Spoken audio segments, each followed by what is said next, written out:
Bonjour à tous, c'est le grand rendez-vous d'information sur Téléhémicycle. Voici les titres.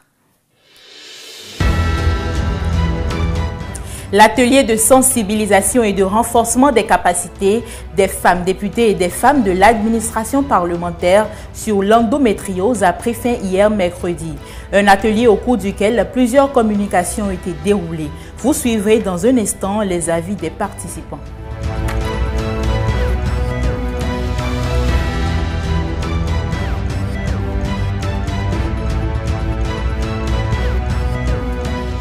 Nous irons ensuite au Parlement français où le gouvernement était face aux députés pour répondre à plusieurs questions. Les détails à suivre.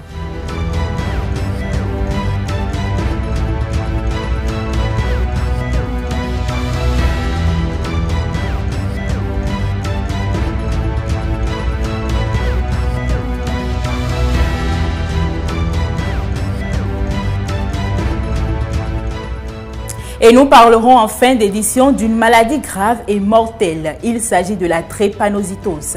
Notre magazine du jour vous dira tout sur les causes et les conséquences de cette maladie.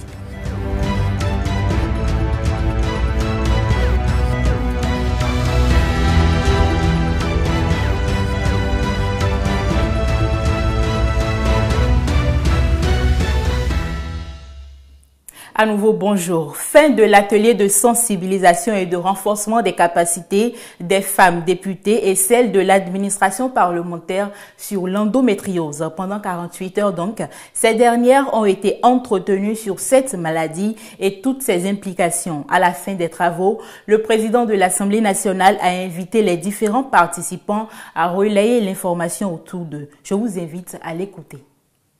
Pour nous qui sommes ici, pour notre génération qui certainement va passer, je voudrais juste alors nous nourrir de cette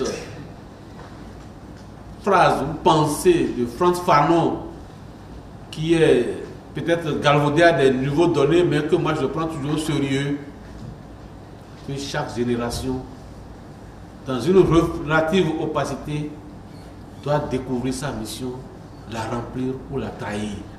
Nous, ici, notre mission aujourd'hui, elle est claire, elle est déterminée. Nous ne devons pas la trahir.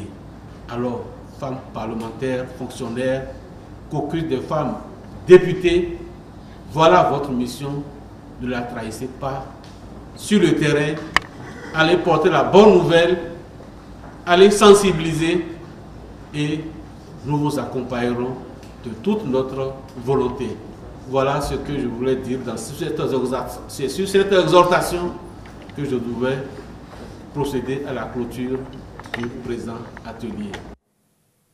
Dans la foulée de la clôture de cet atelier de sensibilisation, la présidente de l'ONG Endo Espoir a fait une plaidoirie à l'endroit des membres du caucus des femmes parlementaires.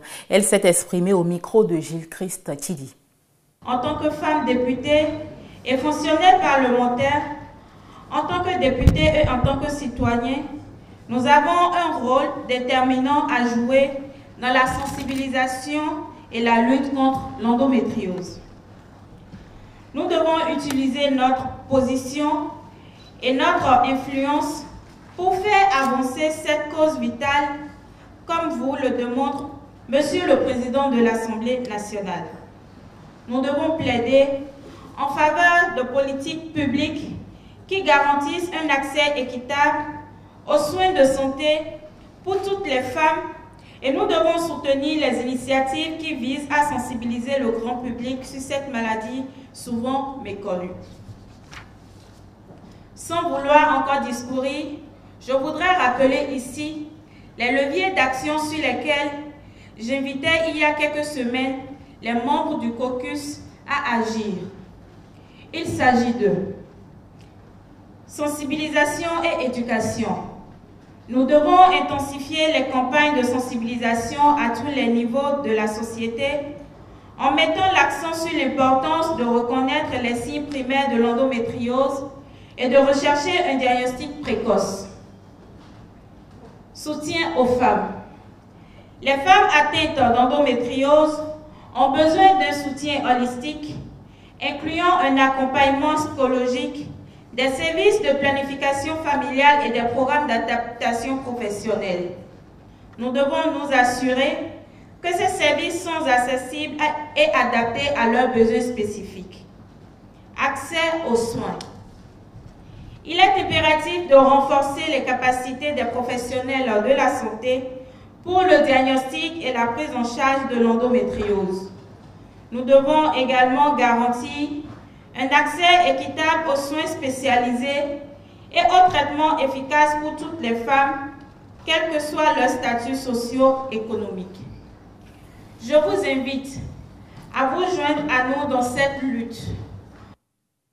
Et au cours de cet atelier qui a pris fin hier, les participants ont été entretenus sur des thématiques telles que les symptômes, les modalités et difficultés de prise en charge des femmes souffrantes et la problématique de l'infertilité liée à cette maladie. Pour les participants, ce sont des exposés d'une grande utilité. Suivons ensemble. Je peux dire que c'est la première fois que j'ai l'occasion d'entendre parler de l'endométriose. Alors que les effets de cette maladie, je les connaissais. Je connaissais des gens qui souffraient de cette maladie depuis, mais sans savoir que c'est... Enfin, sans connaître le nom réel de cette maladie. Donc, cette sensibilisation nous permettra d'en parler également. Et le mot endométriose, nous l'entendons souvent, on prononce ce mot-là. Nous, on ne savait pas qu'il s'agit des règles douloureuses. C'est les règles douloureuses qui donnent naissance à ce mal que souffrent nos sœurs et nous-mêmes. Et nous sommes là aujourd'hui pour prendre part à cet atelier afin qu'en tant que parlementaire, en tant qu'élu de la nation, aller à la base, sensibiliser nos sœurs. Et quand on voit tout ce que ça peut causer, c'est important de le savoir en tant que femme, parce que nous avons constaté que dans notre entourage, parfois très immédiat, nous avons les symptômes sans qu'on ne sache que c'est l'endométriose. Ils ont montré également que ce n'est pas seulement au Bénin, même à l'étranger, il y a la question de l'errance médicale. On n'arrive pas à diagnostiquer très tôt. Et c'est important que nous, représentants du peuple et encore femmes, qu'on soit conscientes de cela. Moi, je pense que le président de l'Assemblée nationale, féministe dans l'âme qu'il est, il n'a pas trouvé mieux que cette activité-là. Parce que j'ai été renversée personnellement quand j'ai vu tout le mal que l'endométriose peut causer. Tellement cette activité nous a apporté beaucoup d'informations, beaucoup de notions et surtout des cas pratiques des personnes qui ont vécu cette douloureuse maladie très inconnue de la population. Et pour nous, c'était un moment d'émotion. Je pense que le caucus des femmes parlementaires a pris cette responsabilité-là d'aller dans les 24 circonscriptions électorales de notre pays pour aller sensibiliser les femmes rurales sur ce qu'est l'endométriose, ses causes, ses conséquences et également les méthodes pour adoucir un peu ce mal, pour soulager les personnes porteuses de cette maladie-là. Nous traversons à présent les frontières pour aller au Parlement togolais où a été voté le mardi 12 mars dernier un projet de loi pour prolonger l'état d'urgence sécuritaire dans la région des Savanes. C'était à l'occasion de la première séance plénière de la première session ordinaire de l'année 2024. Les détails avec Estelle Dokoun.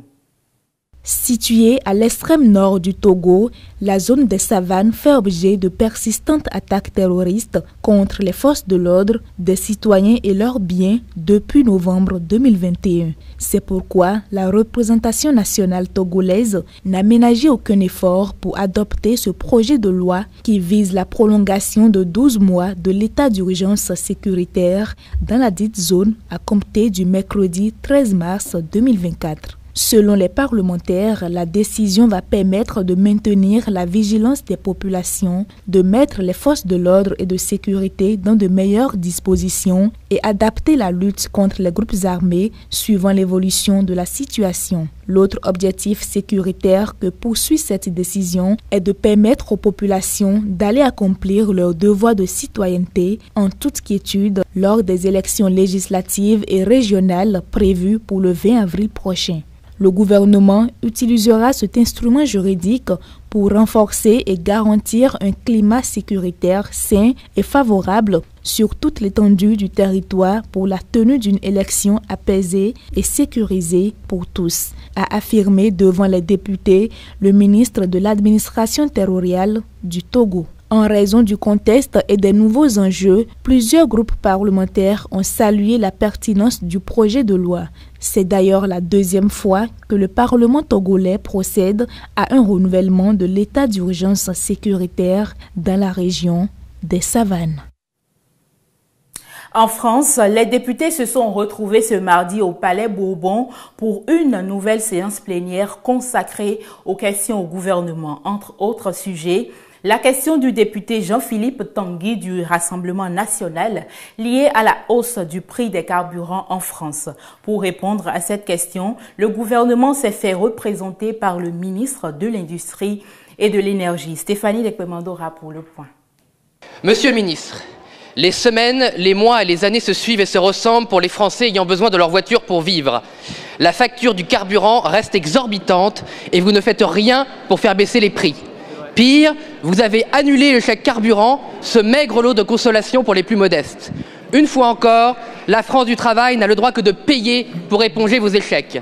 Depuis 10 ans, les marges sur le raffinage et le transport du carburant ont augmenté 2 fois plus vite en France que dans le reste de l'Europe. Au même moment, à Donge, la deuxième raffinerie de notre pays est fermée, faute d'entretien, dans votre indifférence générale. Votre gouvernement n'a même pas été capable d'obliger Total, qui fait 20 milliards de bénéfices par an, à investir seulement 50 millions d'euros pour produire du carburant en France sans dépendre des puissances étrangères, y compris celles qui recyclent le pétrole russe contre lequel vous ne faites rien, sinon encore faire payer les Français. La réalité est simple. Depuis des années, vous laissez notre industrie pétrolière nationale disparaître. Vous laissez Total se désengager, comme tant d'autres, pour faire des bénéfices maximaux en France avec des impôts minimaux. Aussi, ma question est simple. Quand allez-vous enfin défendre les Français à qui vous devriez obéir plutôt que les oligarques qui vous ont fait élire? Monsieur Jean-Philippe Tanguy, les semaines, les mois et les années se ressemblent et comme toujours, vos fake news ne masquent en rien vos compromissions. Le bouclier tarifaire que cette majorité a voté, qui fait qu'aujourd'hui, la croissance en France est positive, là où la plupart de nos voisins ne l'ont pas. C'est parce que cette majorité a voté un bouclier tarifaire qui a préservé la croissance, contrairement aux voisins. Vous ne l'avez pas voté, évidemment. Et aujourd'hui, monsieur le député, évidemment l'essence reste chère, évidemment nos compatriotes ont des défis pour remplir leur réservoir. Mais vous le savez, l'essence, il a baissé. Il est aujourd'hui plus bas qu'il l'était il y a quelques mois, quand cette Assemblée a voté le bouclier tarifaire et le budget que, une fois en plus, vous n'avez pas voté. Donc la réalité, monsieur le député, c'est que les compromissions, elles sont chez vous, que la protection des Françaises et des Français, elle est chez nous, et qu'une fois de plus, vous cherchez à masquer vos compromissions derrière les fake news, les manipulations et la réalité de mesures démagogiques qui n'ont aucun impact sur le pouvoir d'achat des Françaises et des Français.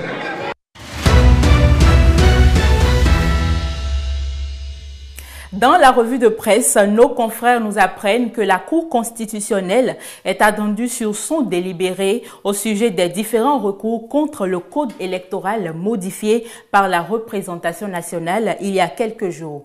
La revue de presse, c'est une présentation de Gilles-Christ Tilly. Mesdames et messieurs, bonjour. La nouvelle loi portant modification et complément du code électoral de la République du Bénin contient entre autres innovations une disposition relative à l'accord de gouvernance entre partis politiques. Les 4 vérités revient sur cet aspect et précise qu'il ne s'agit nullement là d'alliance. Le journal a donné la parole à 2 députés, à savoir d'abord l'honorable Casimir Sossou du groupe parlementaire Bloc républicain qui a déclaré que le nouveau code électoral est bien inclusif, et ensuite Nikes Fadion du groupe parlementaire Union progressiste Le Renouveau qui a affirmé quant à lui, je cite, « Nous avons démontré notre flexibilité ». Le matinal fait une analyse de son côté et rejoint la logique de ces parlementaires en affirmant que ce principe d'accord de gouvernance qui est contenu dans ce code électoral permet d'instaurer une cohérence des courants politiques et que ce faisant, l'interdiction d'alliance de partis politiques est toujours en vigueur. Le journal explique que selon le nouveau code électoral, il n'est plus possible pour les partis politiques, même s'ils sont de même bord, de présenter une liste commune de candidats aux élections. Mon confrère continue en disant que le point commun entre les dispositions telles que l'accord de gouvernance et l'accord de législature réside dans le fait que dans l'un ou l'autre des cas, il faudra formaliser l'accord à la Sénat avant le dépôt des dossiers de candidature. Par ce mécanisme, insiste mon confrère, les partis politiques existent par eux-mêmes et sont suffisamment forts en étant présents partout dans le pays, dans toutes les circonscriptions électorales, pour devenir de véritables partis nationaux. Pour s'assurer de tout ceci, Fraternité a donné la parole à l'ancien député Epiphane Kenom qui a déclaré à ce propos que, je cite, « Si l'obtention des 10% traduit l'envergure du parti, les 20% des suffrages exprimés s'apparentent à un quitus de représentativité. » Fin de citation. Des explications qui ne convainquent pas encore les leaders politiques de l'opposition, informe Matin Libre qui dit que cette partie de la classe politique fait bloc et dit non. Face à la presse ce mercredi 13 mars 2024 au Champ d'Oiseaux de Cotonou, renseigne le journal, les partis politiques tels que les démocrates, Nouvelle Force Nationale, Grande Solidarité Républicaine, Mouvement Populaire de Libération et la Force Cori pour un Bénin émergent ont, à travers une déclaration commune, alerté sur les risques d'exclusion, d'insécurité politique et juridique que pourrait engendrer ce code électoral voté par l'Assemblée nationale. Ils invitent alors les sages de la Cour constitutionnelle à ne pas valider le texte, renchérit mon confrère. Nassiara nous conduit justement dans les murs de cette institution et renseigne qu'environ une dizaine de recours ont été déposés par les députés devant cette juridiction constitutionnelle et que les sages de la Cour vont rendre leur décision aujourd'hui. L'autre quotidien d'ajouter que parmi les recours déposés à la Cour, il y a d'ailleurs la demande de contrôle de constitutionnalité du code électoral déposée par le président de la République. Le journal propose une analyse sur le sens et la portée de la démarche de Patrice Talon. Tout ceci amène Nassiara à écrire donc à sa manchette que ce jeudi est un jour de vérité. Pour le déchaîner de jeudi, avec cette pluie de recours déposés contre le code électoral à la Cour constitutionnelle, Sosa n'est pas dorloté. Fin de cette revue de presse. À demain.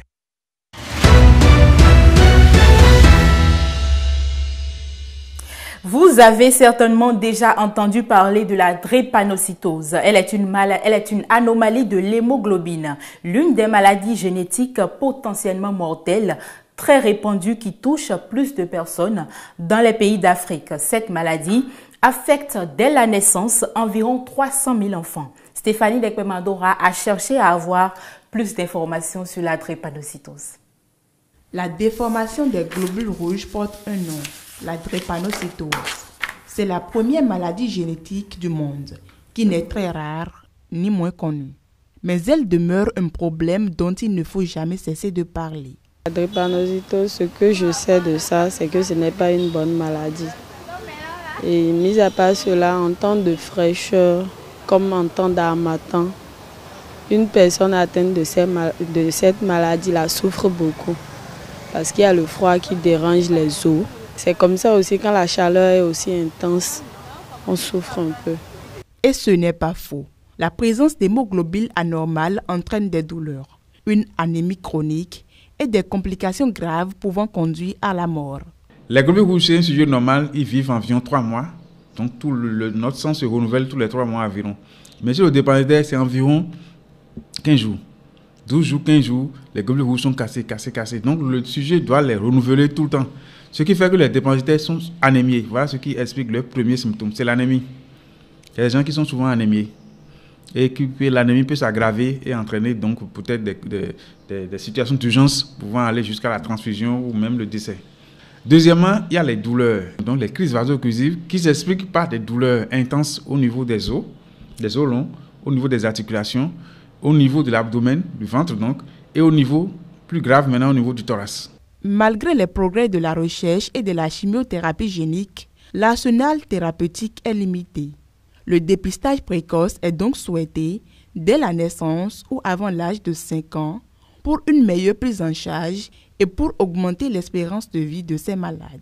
Il faut aller plus loin, dans les antidouleurs les plus élevées, avant de calmer ces douleurs de la drépanocytose. La fréquence est très élevée. Au Bénin, on estime qu'un enfant sur 3 à peu près porte le trait de la drépanocytose. C'est-à-dire qu'ils ne sont pas malades, mais ils ont le gène de la drépanocytose en leur sein. Il y a 25% de malchance, je ne veux pas dire de chance, mais de malchance, qu'un enfant drépanocytaire soit né d'un couple AS-AS. Ce n'est pas 1 sur 4 pour tous les enfants, non, mais c'est à chaque grossesse. C'est-à-dire qu'à chaque fécondation, le risque est de 1 sur 4 d'avoir un enfant malade SS. Et là, c'est trop grand. Un jour presque sans douleur pour les personnes atteintes de cette maladie, c'est au moins 2 comprimés en chimiothérapie, d'acide folique ou encore des antibiotiques par jour. Les malades de drépanocytose sont porteurs de 2 gènes SS. La transmission de la maladie se fait lorsque les 2 parents porteurs AS transmettent le gène S à l'enfant. Un bilan prénuptial est donc primordial. C'est une maladie génétique très fréquente, très grave, mortelle, mais qui facilement peut être évitée. En fait, je crois que c'est la seule maladie génétique qu'on peut éviter. Il suffit de ne pas former un couple de AS-AS. Ce qui suppose qu'il faut se connaître. Il faut faire l'analyse qu'on appelle électrophorèse de l'hémoglobine. Ça ne coûte rien. Plus de 50 millions d'individus en sont atteints dans le monde, selon l'Organisation mondiale de la santé, OMS. Et les 2 tiers des personnes touchées par la drépanocytose dans le monde vivent dans les pays d'Afrique. Pour sauver des vies et faire mieux connaître cette maladie qui est pourtant évitable, les sensibilisations restent un outil indispensable. C'est sur cet édifiant magazine de Stéphanie Dekpemandora que prend fin cette édition du journal. Merci de votre aimable attention et à demain.